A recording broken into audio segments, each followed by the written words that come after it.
So today on the Ortho Perspective, we're joined by Dr. Brian Cohen. Dr. Cohen is originally from New York, and he did his med school at Mount Sinai as well as his residency there. He followed that up with a sports medicine fellowship at Rush University in Chicago, and he currently works for Ohio Health in Southern Ohio. So welcome, Dr. Cohen. Thanks for having me, Stu. Absolutely. Well, let's just jump right into it. I follow you on LinkedIn. I see a little bit of what you have going on. And as we talked before we hit record here, you are a sports medicine fellowship trained surgeon, but yet I know you're doing far more than sports. So, kind of describe to us, what does your practice actually look like? It depends what day it is, I guess, during the week, I've been very fortunate. I wanted sports. When I went into my fellowship, I was very fortunate to be one of the fellows at Rush. Um, at the time when I applied, there was only one fellowship spot available, and it was already given away before we actually applied. But I still put them number two. And they actually opened up another spot, and I got fortunate enough. And one of my mentors, who's a good friend of mine, Tony Romeo, world famous shoulder surgeon, really got me connected into shoulder. The thing about sports medicine fellowship is that it's a heavy slant on shoulder and a lot of shoulder replacements done. So that's where it started. But when I started my practice, I started it in a part of the country that really needed somebody that can do everything. Central Ohio, towards the south, there's just not a lot of options down there. And in order to kind of be everything for everyone, I did total knees, I did total hips, um, uh, anything in the shoulder, anything in the knee is, very comfortable for me. But then as we grew the practice, we tried to create the practice to be like it was in the big city. So we would hire subspecialists. But when they would leave, I'd have to pick back up. So when our joint surgeon would leave, I'd have to start doing hips and knees again. So at some point in time around 2010, I just said, I can't keep start, stop, start, stop. So I just said, I'm going to do everything. Any patient of mine that wants to come to see me, I'm going to, do what I do to the best of my ability. And, over the years, it's just kind of morphed into that. And I mentioned to you as we were getting started, there are very few orthopedic surgeons out there now that could say that they have patients that they've replaced both their shoulders, both their knees, and both their hips. And it's nice to have a patient come to you and say, I can handle that problem, as opposed to, we'll come back in 2 weeks and see my partner who does, the left knee. Right. Right. Well, also I've talked with a lot of sports med fellowship trained doctors over the years, and obviously not all of them are treating or doing total knees as well. But one thing one of them said to me is, he feels like he's uniquely um, able to treat that patient because he's doing the sports stuff. He did was focus on knee and sports, so that was a natural evolution of his practice. So I'm sure you feel the same way, correct?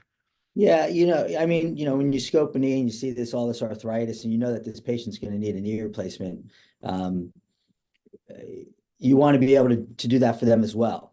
You feel like you're responsible for them, even though, the scope will buy them time, you kind of feel responsible. So it's nice to be able to have enough experience to say that I'm comfortable doing the next operation you need if and when you should need it, whether that's a partial knee or a total knee, whatever the pathology indicates. But, having that continuity of care, so some people treat members of families, over the years. And, I've been fortunate enough that, I treat people, but I treat them multiple times for different ailments.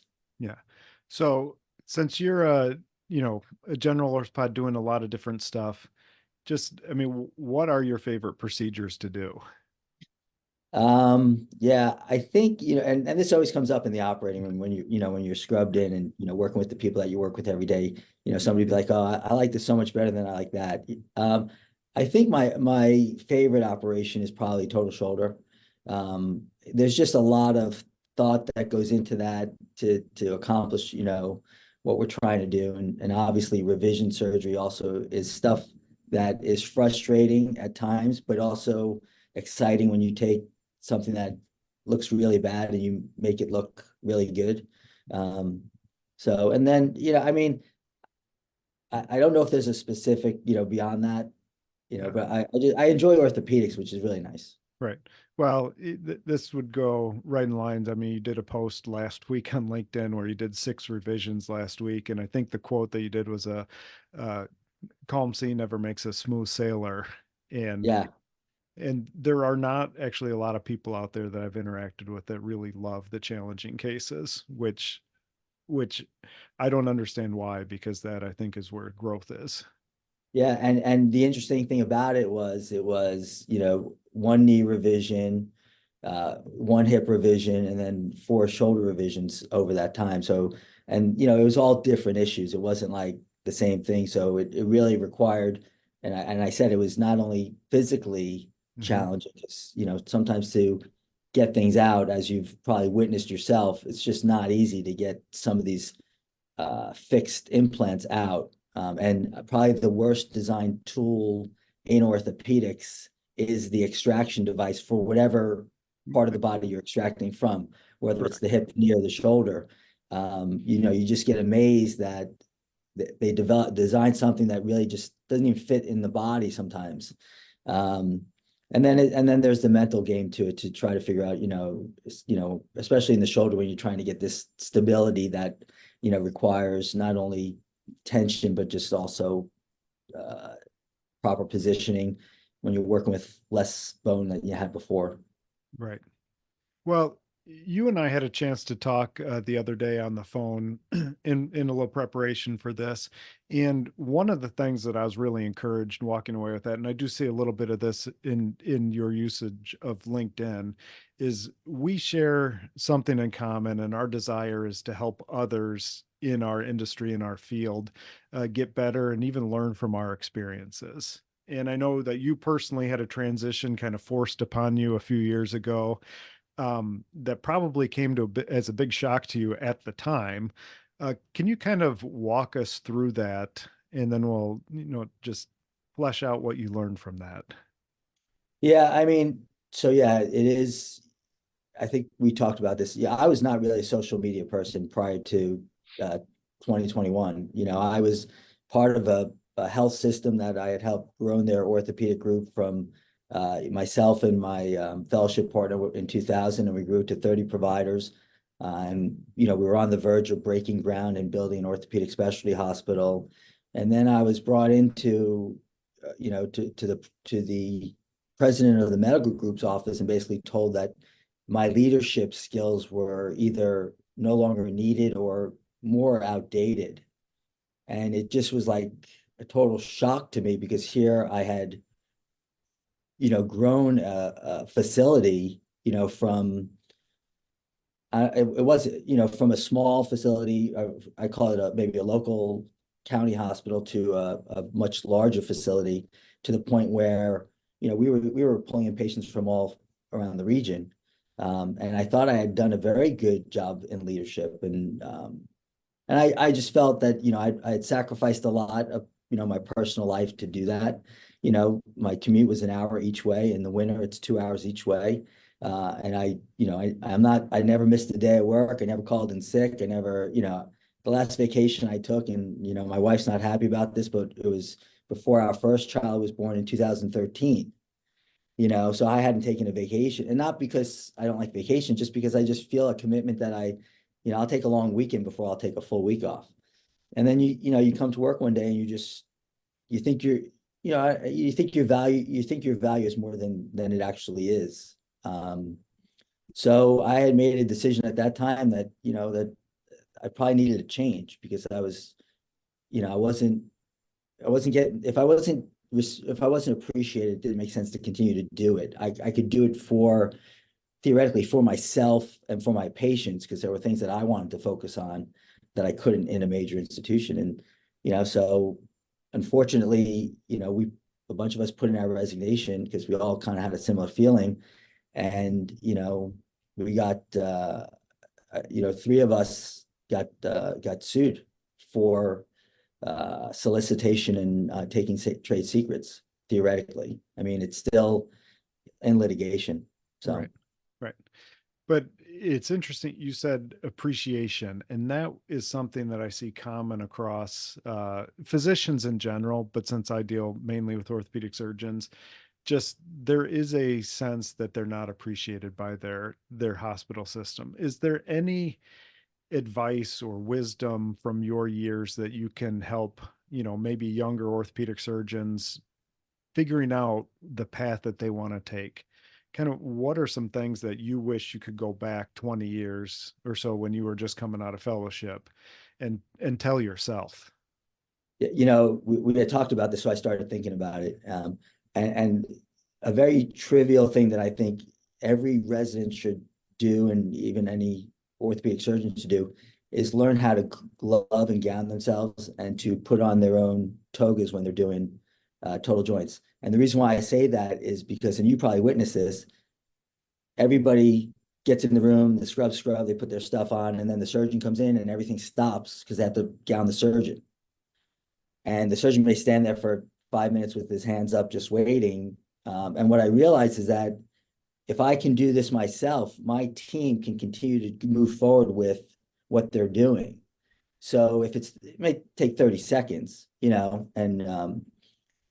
but that 30 seconds, if you have, 10 cases in a day, that's 5 minutes. I mean, it adds up over the years. But I just think identifying things that you can do that can help move the day along is always a good thing. Yeah. As far as, the bigger picture, like, appreciation and self-worth, I think at the end of the day, you have to do what makes you happy as an individual, and people define happiness differently. So it's not, the answer is not the same for everybody. But if you go into work and you do what you want to do for that day and you walk out of that day satisfied and not needing a attaboy from, anybody, I think you'll be a lot less disappointed when the attaboys stop coming, you Yeah. know? So I think it's just having an idea of what makes you happy and just try to stay within that lane and realize that if you're part of any system, whether it's a big hospital system or even a group, you know, you're probably going to think that you're worth more to that group or that system than you actually are to them. And if you go in understanding that, it won't be disappointing like I was disappointed. Correct. And that is absolutely universal truth is we tend to overinflate our perceived value to others and kind of, but at the same time we're underinflating what others value is just because of the amount of time that excuse me, that we've put in or whatnot. um but I think the most important thing that you just said that I totally agree with is having a sense and knowing what makes you happy and where you are headed. Because if you are just going into it just to make a lot of money, just to do this or that, you will be disappointed unless you are heading towards what you want. Yeah. And, for me, I like to work, so I created an environment where I can work. I chose a facility that was in desperate need of orthopedics. The group before had pulled out all their ambulatory surgery cases from the health system, so they were in a desperate need for orthopedic cases. There was a community, they didn't take certain insurances, they didn't see people who had had surgery from other doctors. So there was a whole underserved population. And that's what I wanted to do. I wanted to practice orthopedics, and I didn't care, I had offers in Chicago or in New York. I didn't care where I did it. I just wanted to do it where, um, it was appreciated. And that's why I stayed. In 2004, my first partner had left, and I was at that kind of pivotal point where I could have walked away and, gone back home. But I just, back then everything was on a chart in a chart. So I looked at this chart room that was overflowing and I said, each of these charts represents a person. If I leave, they don't have, anybody immediately. And then they all can't go across the street because they don't take people who had surgeries by other doctors. So, I felt an obligation and it's been worth it. One of the things that I will say is that regardless of how I was treated by the health system, the community has treated me, above and beyond anything I could have expected. Right. Which that is great to hear. And I mean, I genuinely believe that the vast majority of physicians out there definitely have the patient's best interests at heart, even, and it's worth it even after dealing with all the headaches. But you talked about vision and worth and knowing where you want to go. So what does the future look like for you? Yeah, so the big thing that I'm focused on, and I mentioned it before, is I run under this moniker, I guess, Cohen Orthopedic, because when I left employed and before I transitioned into employed again, I needed to have a website and to do, and Cohen Orthopedic was what they came up with. But the focus of that is like we talked about, patient safety, patient experience, patient outcomes, what can we do to make it the best it can be? And there are some technologies out there that will make hospitals or ambulatory surgery centers safer than they are. And my goal has been and continues to be to build a facility that has those types of technologies that focus on, not only patient safety, but patient satisfaction and also employee satisfaction. The people that you work with, the weakest link in the chain is what's going to make it go. So if everybody's strong and pushing in the same direction, as you've seen in operating rooms where people are all focused, it's a great thing to witness. Oh, it totally is. I mean, what never ceases to amaze me is that by and large, the facilities that have the staff that enjoy what they're doing run much more efficiently than where people are complaining all the time. So that is Yeah. a great point. Um, well, I appreciate this brief time that we had today to talk, Dr. Cohen. If someone is interested in connecting with you, something that you said here triggered something, there's what's the best way for them to get a hold of you? Yeah. So first of all, I love sharing advice with, future people going into medicine and specifically orthopedics, but even medicine in general. I try to help out however I can, connect them with people that, can help get a leg up. Obviously, LinkedIn is a nice way to just message me on LinkedIn, but my personal email address is bcortho, so bcortho at mac.com. And those are the two best ways to get in touch with me. Yeah. Well, again, I appreciate the time you took out of your afternoon today, Dr. Cohen, and I look forward to talking next time.